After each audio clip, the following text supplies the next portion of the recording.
आपण प्रोबॅबिलिटीमध्ये इव्हेंट ही टर्म बघायला सुरू केली होती. इव्हेंट आणि त्याचे काही टाईप्स पाहतो आपण.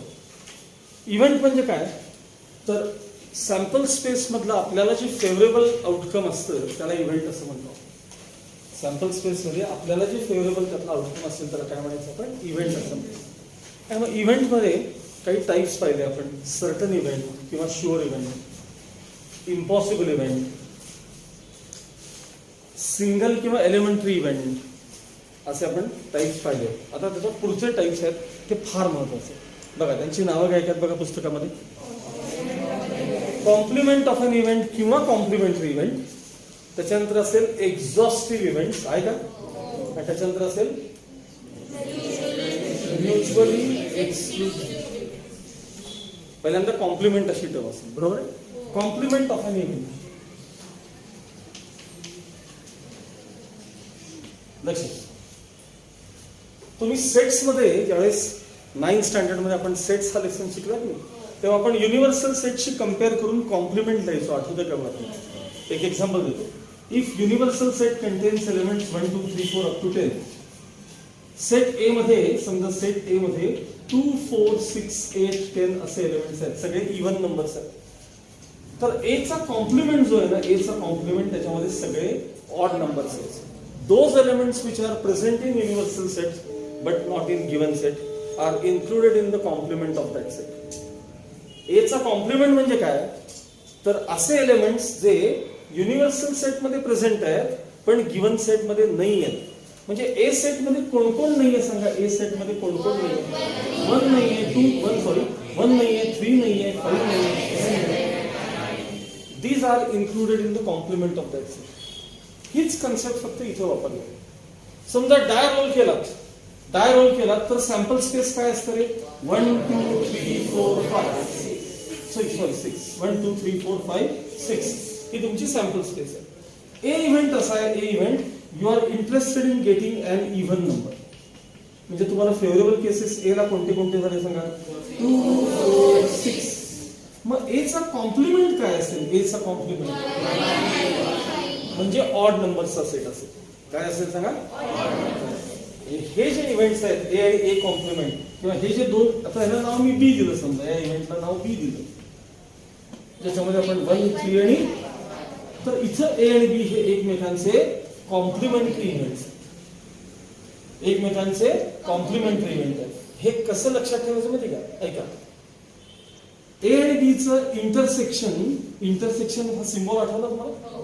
ए आणि बी चं इंटरसेक्शन नल सेट असलं पाहिजे, आणि युनियन घेतलं त्यांचं युनियन की सॅम्पल स्पेस यायला पाहिजे, म्हणजे युनिव्हर्सल सेट यायला पाहिजे. अशा इव्हेंट्सना एकमेकांचे कॉम्प्लिमेंटरी इव्हेंट्स असं म्हणतात. मला सांगा या दोन केसेसकडे बघा. ए सेट इथे आहे हा आपला, आणि हा बी सेट, ही तुमची सॅम्पल स्पेस. म्हणजे थोडक्यात हा युनिव्हर्सल सेट, थोडक्यात युनिव्हर्सल. नवीन आपण त्याला युनिव्हर्सल सेट म्हणतो. मला ए आणि बी चं इंटरसेक्शन सांगा, कॉमन काय सांगा दोघांमध्ये. इंटरसेक्शनचा अर्थ कळतो का तुम्हाला? या दोघांमध्ये काय कॉमन आहे? काहीच नाही. म्हणजे काय, म्हणजे इंटरसेक्शन घेतल्यावर नल सेट यायला पाहिजे. आणि युनियन करा बरं, या दोघांचं युनियन एकत्र करा बरं, ते एकत्र करा, युनियन करा, युनियन 1 2 3 4 5 6 मध्ये सगळी सॅम्पल स्पेस. म्हणजे ज्या दोन सेट्सचं युनियन सॅम्पल स्पेस आहे आणि इंटरसेक्शन नल सेट आहे, अशा दोन सेट्सना कॉम्प्लिमेंट्स ऑफ ईच अदर असं म्हणतात. मग ते जे इव्हेंट्स आहेत ना, ते ए आणि बी इव्हेंट, म्हणजे इव्हन नंबर ऑड नंबर, ते इव्हेंट झाले. ते इव्हेंट्स आहेत ते एकमेकांचे काय झाले, कॉम्प्लिमेंटरी इव्हेंट झाले. लक्षात आलं? चला पुढची टर्म बघा. Mutually exclusive events, MUTUALLY, mutually exclusive, EXCLUSIVE. Mutually exclusive, ह्याला मराठीत जर शब्द तुम्हाला लक्षात राहिला तर ते फार चांगलं. परस्पर विरोधी घटना म्हणतात त्याला मराठीत, परस्पर विरोधी घटना. आणि लक्षात ठेवायला पण सोपं आहे, विरोधी, परस्पर विरोधी. म्हणजे दोन इव्हेंट्स असे असतात, समजा ए इव्हेंट झाला तर बी होऊच शकत नाही, आणि बी इव्हेंट झाला तर ए होऊच शकत नाही. अशा इव्हेंट्सना म्हणायचं mutually exclusive events. Both cannot take place simultaneously. एकाच वेळेला दोन इव्हेंट होऊ शकत नाहीत, अशा इव्हेंट्सना म्हणायचं म्युच्युअली एक्सक्लुसिव्ह इव्हेंट्स. म्हणजे समजा तुमच्याकडं प्लेइंग कार्ड्स आपले 52 कार्ड्स आहेत, त्यातलं 1 card is drawn at random, त्यातलं एक कार्ड आपण रँडमली सिलेक्ट केलं. आता समजा ते कार्ड किंग, तुम्ही या किंग मध्ये इंटरेस्टेड असाल तर तुम्हाला 4 फेवरेबल केसेस आहेत. आणि समजा तुम्हाला दुसरा एखादा इव्हेंट सांगितलाय की क्वीनचा असावा, क्वीन. मग ए इव्हेंट किंगचा आहे, बी हा इव्हेंट क्वीनचा आहे. मग ते कार्ड समजा किंगचं मिळालं असेल तर क्वीन कधीच मिळू शकणार नाही, आणि क्वीनचं मिळालं असेल तर किंग कधीच मिळू शकणार नाही. त्यावेळेला नंतर मिळेल तो भाग नाही, त्यावेळेला म्हणतो. यावेळेला ह्याला म्हणायचं A and B are mutually exclusive. एक इव्हेंट झाला तर दुसरा होत नाही, किंवा दुसरा झाला तर पहिला होत नाही. मग तुम्ही म्हणाल सर सगळ्या बाबतीत तसं होतं की? सगळ्यात नाही. आता इथं आहे का, ए इव्हेंट आहे किंगचा आहे, आणि बी इव्हेंट आहे रेड कार्डचा आहे, रेड कार्ड. मग आता मला सांगा, असं होत नाही का रे? किंग मिळालाय म्हणून रेड मिळत नाही, आणि रेड मिळालाय म्हणून किंग मिळत नाही, असं असं होऊ शकत नाही. समजा तुम्हाला जर डायमंड किंग मिळाला असेल तर, किंवा तुम्हाला हार्ट किंग मिळाला असेल तर, किंग पण आणि रेड पण आहे किती, म्हणजे 2 इव्हेंट एकत्र होऊ शकतात की नाही? मग ते होऊ शकतात पण आणि होऊ शकत नाहीत, असं 2 गोष्टी असतात. जे 2 इव्हेंट्स एकत्र होऊ शकत नाहीत त्यांना म्हणायचं म्युच्युअली एक्सक्लुसिव्ह इव्हेंट. त्यांना काय म्हणायचं? Mutually exclusive event. ए झाला तर बी होत नाही, बी झाला तर, आता इथं नाही बरं, तिच्या बाबतीत तसं नाही. इथं मी आता काहीतरी शब्द क्वीन म्हणले, किंवा दुसरं नंबर कार्ड, नाही नंबर कार्ड म्हणतो मी, नंबर कार्ड काय बिघडलं? किंग मिळालं तर नंबर मिळत नाही, नंबर मिळालं तर किंग मिळत नाही, असं चालेल. These are mutually exclusive events. These are mutually exclusive events. Okay, चला नेक्स्ट. एक्झॉस्टिव्ह. लक्ष द्या.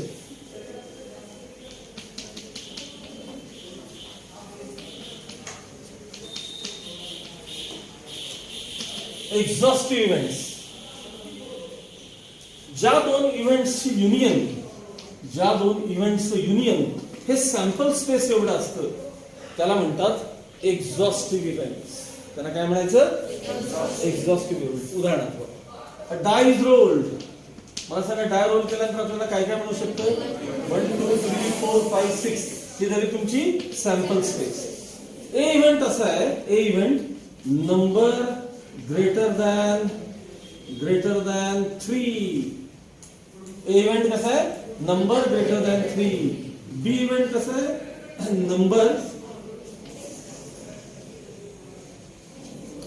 Number less than 5. 4 घ्या, 5 less than or equal, number less than, असे तुमचे 2 इव्हेंट्स आहेत. आता मला ए सेट फेवरेबल सांगा. आता ए करता फेवरेबल सांगा. ह्याच्याकडे बघून सांगायचं. 4 5 6 सांगा. बी सेट सांगा बरं. Number less than 5. 1 2 3 4 यांचं युनियन करा. आता युनियन एकत्र करा. A union B. घड्यानो A union बी विचारलं मी, युनियन विचारलं, इंटरसेक्शन विचारत नाहीये. युनियन म्हणजे एकत्र करा. 1 2 3 4 5 6 रिपिटेशन अलाउड नसतं. 1 2 3 4 5 6 हे काय झालं? त्यांचं युनियन झालं. युनियन मग या दोन सेट्स युनियन हे सॅम्पल स्पेस वर आलं का बघा. इथे आहे सॅम्पल स्पेस तुमची ना. सॅम्पल स्पेस वर आलं का? या 2 इव्हेंट्स म्हणतात एक्झॉस्टिव्ह इव्हेंट्स. ज्यांचं युनियन सॅम्पल स्पेस एवढं असतं त्याला काय म्हणायचं? Exhaustive space. ही फक्त माहिती म्हणून आपल्याला बघायचं, त्याच्यावर काही प्रॉब्लेम वगैरे आपल्याला नसतात. तरी म्हणून असं म्हणलं फॉर मोर इन्फॉर्मेशन असं सांगितलं बघा. For more information. ठीक आहे. आता झाली आपली इव्हेंट ही टर्म झाली. त्याच्यानंतरचा पुढचा पार्ट बघूया, शेवटचा, probability of an event. Page number 122 करा. Probability of an event. Page number, लक्ष अभ्यास, फक्त अभ्यास. Probability of an event. आणि मग एक्सरसाइज आपण त्याचं सॉल्व्ह करायचं. ठीक आहे. बघा त्याची डेफिनेशन बघा, पेज नंबर 122 वरती काय दिली बघा. इन मॅथमॅटिकल लँग्वेज असं म्हणते बघा, इन ते पाहिजे आपल्याला. When the possibility of unexpected event is expressed in number, it is called probability. It is expressed as a fraction or percentage using the following formula. आणि मग बॉटमला एकदम फॉर्म्युला बघा, probability of A equals number of sample points in event A upon number of sample points in sample space. फार सोपं असतं, काही एवढं. प्रोबॅबिलिटी काय आहे तर एखाद्या इव्हेंटला तुम्ही मॅथमॅटिकली जर एक्सप्रेस केलं, एखाद्या इव्हेंटला तुम्ही जर मॅथमॅटिकली एक्सप्रेस केलं, ते सुद्धा रेशोच्या फॉर्ममध्ये किंवा पर्सेंटेजच्या फॉर्म. ऍक्च्युली आपण पर्सेंटेज फार कमी वापरतो पण आपण रेशोचा फॉर्म जास्तीत जास्त वापरतो. म्हणजे तुम्ही असं ऐकले की बाबा की ज्यावेळी दोन कॅप्टन्स टॉस करायला जातात, जोपर्यंत ग्राउंड मध्ये येतात, अजून टॉस व्हायचा आहे तोपर्यंत दोघांना 50% चान्स असतो की नाही टॉस जिंकायचा. दोघांचाही चान्स किती असतो सांगा टॉस जिंकायचा? 50% असतो. ते जी पर्सेंटेज आहे ना 50% म्हणजेच 50/100 म्हणजेच 1/2 हा फ्रॅक्शन झाला. प्रोबॅबिलिटी तर फ्रॅक्शन मध्ये किंवा पर्सेंटेज मध्ये सांगतो, पण आपण मोस्टली फ्रॅक्शन मध्ये सांगतो. दोघांनाही, दोन्ही कॅप्टन्सना हाफ चान्स असतो बघा टॉस जिंकायचा. हाफ चान्स दोघांनी असतो. नंतर काय होईल तो भाग वेगळा, हेड पडेल का टेल पडेल, कोण काय मागेल त्यानुसार तो कॅप्टन टॉस जिंक. तोपर्यंत दोघांनाही काय असतो सांगा, हाफ चान्स किंवा equal chance to win the toss. आणि हे जे ना 1/2 यालाच प्रोबॅबिलिटी असं म्हणतात. यालाच काय म्हणतात? प्रोबॅबिलिटी. आणि कसं असतं 1/2 त्याचं उदाहरण दाखवतो, लक्षात घ्या. हा बघा, हे दोघं एकमेकांच्या अपोजिट खेळणारे दोघं कॅप्टन आहेत. हे दोघं टॉस करायला आपलं टॉस करायला तर ग्राउंड मध्ये गेल्यानंतर लक्षात घ्या, हे दोघी टॉस करण्यासाठी ग्राउंड मध्ये आले. आता एक जण हेड बघणार आहे, म्हणजे राहिलेलं काय पाहिजे सांगा टेल. कॉइन जर तुम्ही टॉस कराल त्यावेळी सॅम्पल स्पेस काय असेल सांगा तुमच्याकडे. आता हा मुलगा समजा हेड मध्ये इंटरेस्टेड आहे, तू कशामध्ये इंटरेस्टेड आहे? मग तुझ्यासाठी ए इव्हेंट काय झाला सांगा? हेड. मग हेडला फेवरेबल केसेस किती येतात याच्यामध्ये? एकच आहे. मग हा मुलगा टॉस जिंकायची प्रोबॅबिलिटी काय? त्याला असं लिहितात, probability of A equals number of elements of A upon number of elements of S. Number of elements हा ए सेट म्हणजे त्याला जे पाहिजे तो इव्हेंट, त्याच्यासाठी इव्हेंट काय आहे सांगा? त्याच्यासाठी इव्हेंट काय आहे? हेड. मग त्याच्या फेवरेबल केसेस किती आहेत? एकच आहे, 1 अपॉन सॅम्पल स्पेस मध्ये किती आहेत बघा? 2. म्हणजे त्याची टॉस जिंकायची प्रोबॅबिलिटी थोडक्यात किती आहे? 1/2 आहे किंवा 50% आहे. 1/2 आहे किंवा 50%. म्हणून त्याने डेफिनेशन कशी दिली परत एकदा वाचा बरं. काय लिहिले बघा रेशो मध्ये?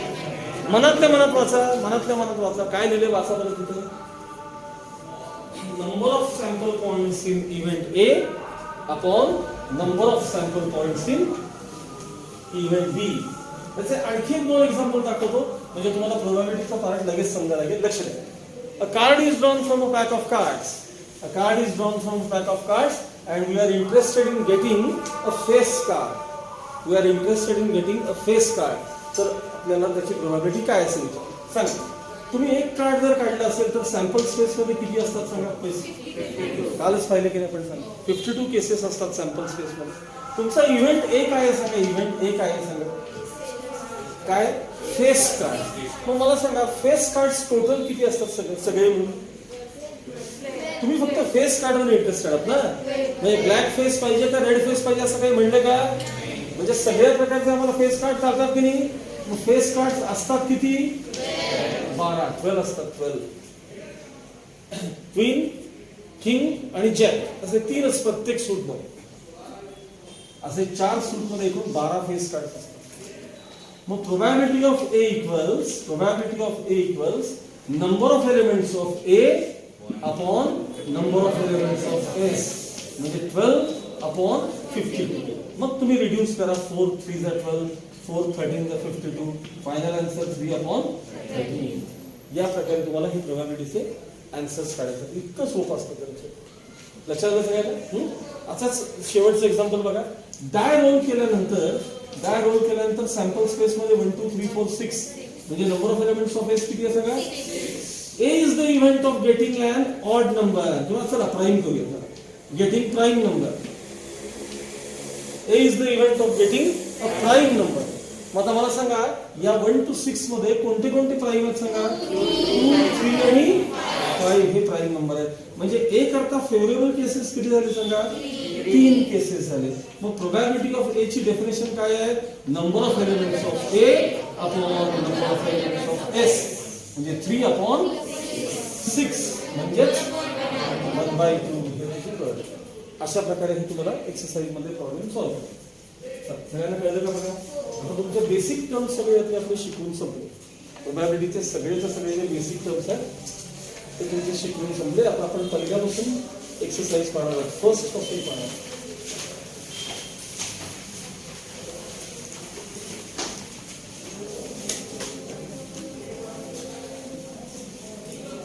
Practice set 5.1. How many possibilities are there in each of the following? How many possibilities? किती शक्यता आहेत असं विचारलं. अगदी बेसिक क्वेश्चन आहे बघा. Vanita knows the following sites in Maharashtra. She is planning to visit one of them in her summer vacation. वनिताला सुट्टीमध्ये समर vacation मध्ये त्या खालीलपैकी कोणत्या तरी एका प्लेसला तिला जायचं. त्या प्लेसेसची नावं काय काय बघा.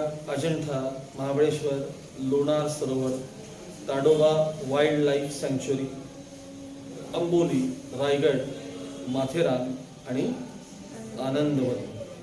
एवढ्या प्लेसेस आहेत. मग ती यापैकी कोणत्या कोणत्या प्लेसला जाऊ शकते. तर सगळ्या प्लेसेसला जाऊ शकते. पण एका वेळी एकाच ठिकाणी जाणार ना ती. तर समजा तुमच्या समोर 3 ऑप्शन्स आहेत A, B, C. तुम्ही A या प्लेसला जायचं का B का C हे तुम्ही ठरवायचं. म्हणजे तुम्हाला पॉसिबिलिटीज किती आहेत सांगा. 3 आहेत. पण जेवढे प्लेसेस आहेत तेवढे तुम्हाला पॉसिबिलिटीज असतात. पैकी मग किती पॉसिबिलिटीज आहेत. 8. म्हणजे एवढं सगळं लिहायचं आणि मग आन्सर लिहायचं फायनल. There are 8. मी लास्ट लाईन सांगतोय, फायनल आन्सर सांगतोय. There are 8 possibilities for Vanita to visit one of the places in summer vacation.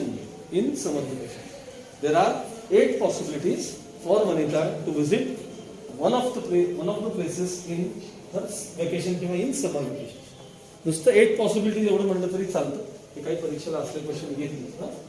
Second question काय दिलं बघा. Any day of the week is to be selected randomly. 7 possibilities आहेत तुम्हाला. कुठलाही randomly तुम्हाला दिवस सिलेक्ट करायचा आहे. संडे कराल किंवा मंडे कराल. मी पहिले संडेच करणार. तरी सुद्धा आपलं Monday, Tuesday, Wednesday, Thursday, Friday, Saturday, Sunday 7 possibilities आहेत तुमच्यासमोर. म्हणायचं there are 7 possibilities to select a day of week randomly. Third, select 1 card from the pack of 52 cards. There are 52 possibilities. एवढंच लिहून टाकायचं. सगळं लिहून बसू नका. नेक्स्ट फोर्थ वन काय सांगा. 1 number from 10 to 20 is written on each card. Select 1 card randomly. नाही 1 number from 10 to 20. From 10 म्हणजे काय. 10 येणार, 20 पण येणार आणि मधले सगळे येणार की नाही. पण 10 to 20 जरा बोटं मोजून बघा बरं किती येतात. 11 नंबर्स येतात, 11 नंबर्स येतात. आणि तुम्हाला त्यातला एक रँडमली सिलेक्ट करायचं आहे. मग काय येणार सांगा. 11 पॉसिबिलिटीज. There are 11 possibilities. चला एवढा क्वेश्चन पटकन 5.1 सॉल्व्ह करून घ्या. हा क्वेश्चन एवढा पटकन सॉल्व्ह करून घ्या.